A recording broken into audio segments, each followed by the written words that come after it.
Hello बच्चों, let us read the question.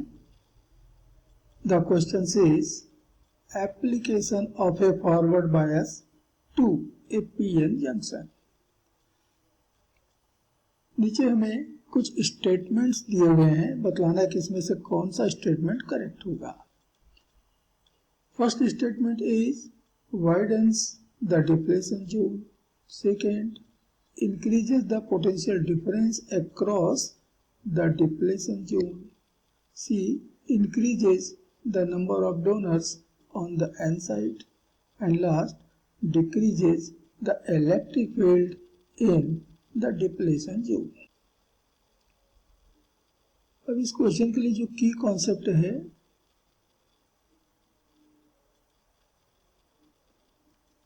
वह है in forward bias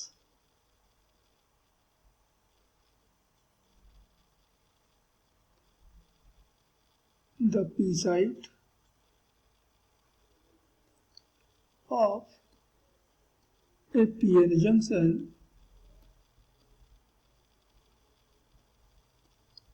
is kept at high voltage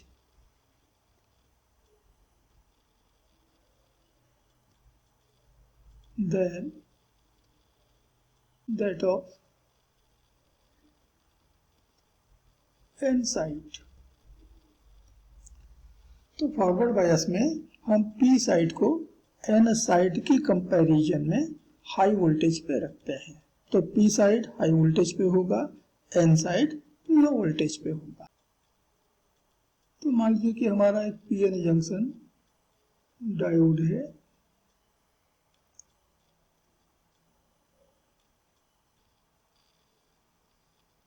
left में P reason है, right में N रीजन है.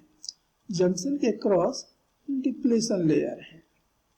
डिप्लेशन लेयर एक ऐसा रीजन है जहां किसी भी तरह का मेजॉरिटी चार्ज कैरियर नहीं होते, ना होल होते हैं ना इलेक्ट्रॉन होते हैं. तो ये आपका डिप्लेशन लेयर.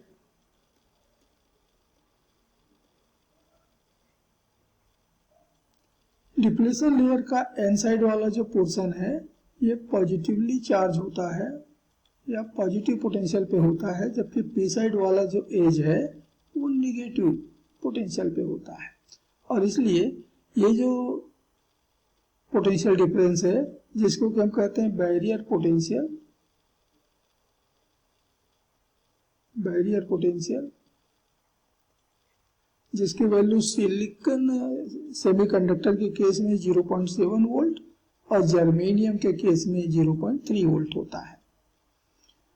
तो ये पोटेंशियल डिफरेंस यहाँ एक इलेक्ट्रिक फील्ड प्रोड्यूस करेगा और वो इलेक्ट्रिक फील्ड की डायरेक्शन होगी पॉजिटिव से निगेटिव, मीन्स N से E की तरफ, N से P की तरफ. एक इलेक्ट्रिक फील्ड हो गया, ये मान लेते E डैश. अब हमने अपने PN जंक्शन डायोड को फॉरवर्ड बायस में रखा है, तो हमारा P रीजन हाई वोल्टेज पे होगा, अर्थात बैटरी के पॉजिटिव टर्मिनल से कनेक्ट होगा, जबकि N रीजन लो वोल्टेज पे अर्थात बैटरी के नेगेटिव टर्मिनल से कनेक्ट होगा. तो एक इलेक्ट्रिक फील्ड ये बैटरी का वोल्टेज भी यहाँ पर प्रोड्यूस करेगा और ये इलेक्ट्रिक फील्ड बनेगा again from positive to negative, और ये बन गया E double dash. This is due to the battery potential difference. और ये पोटेंशियल, ये जो इलेक्ट्रिक फील्ड है हमारे बैरियर पोटेंशियल के कारण जो इलेक्ट्रिक फील्ड बना है उसके ठीक अपोजिट है. तो नेट इलेक्ट्रिक फील्ड यहाँ पर हमको इसलिए मिलता है E net is equal to E dash minus E double dash. तो फॉरवर्ड बायस में नेट इलेक्ट्रिक फील्ड जो है वो बैरियर पोटेंशियल के या डिप्लेशन लेयर के भीतर जो नेचुरल इलेक्ट्रिक फील्ड था उससे कम हो जाता है, रिड्यूस हो जाता है. And therefore the electric field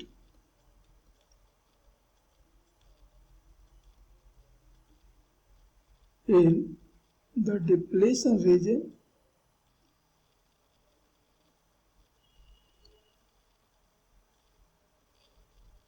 decreases.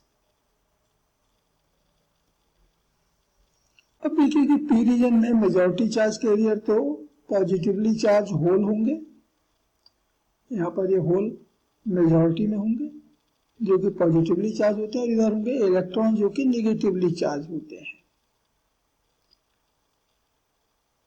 Battery का जो इलेक्ट्रिक फील्ड है वो इन चार्जेस के ऊपर फोर्स अप्लाई करता है, होल के ऊपर अपने ही डायरेक्शन में, पॉजिटिव चार्ज पर अपने ही डायरेक्शन में, अर्थात P से N की तरफ एक फोर्स अप्लाई हो गया, जबकि नेगेटिव चार्ज पर फील्ड के अपोजिट अर्थात N से P की तरफ, और इसमें ये दोनों ही चार्ज कैरियर होल भी और इलेक्ट्रॉन भी इस जंक्शन की तरफ आते हैं।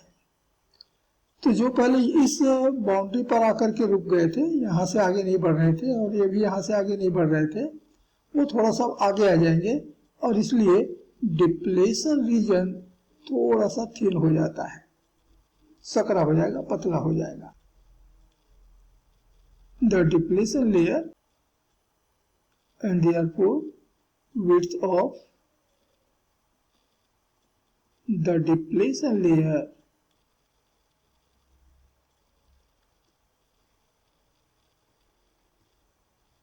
decreases। तो फॉरवर्ड बायस में दो फिनोमेना हुए, एक तो इलेक्ट्रिक फील्ड डिप्लेशन लेयर के भीतर का इलेक्ट्रिक फील्ड रिड्यूस होगा और दूसरा डिप्लेशन लेयर की विड्थ भी रिड्यूस होगी। तो चलिए देखिए कौन सा स्टेटमेंट हमारा करेक्ट है। तो फर्स्ट कहता है widens the depletion zone, widen नहीं होता बल्कि ये थोड़ा सा थिन होता है, गलत हो गया ये। Increases the potential difference across the depletion zone, ये पोटेंशियल डिफरेंस इंक्रीज नहीं कर रहा है बल्कि थोड़ा सा कम कर देता है। Increases the number of donors on the N side, ये किसी भी साइड में कोई चेंज नहीं लाता, बस थोड़े से चार्ज कैरियर्स को नजदीक लाता है, ये भी गलत हुआ। And last decreases the electric field in the depletion zone, this is the correct statement to this question. तो इस क्वेश्चन के लिए करेक्ट आंसर है option D, decreases the electric field in the depletion zone. Hope you understood it well. Best of luck.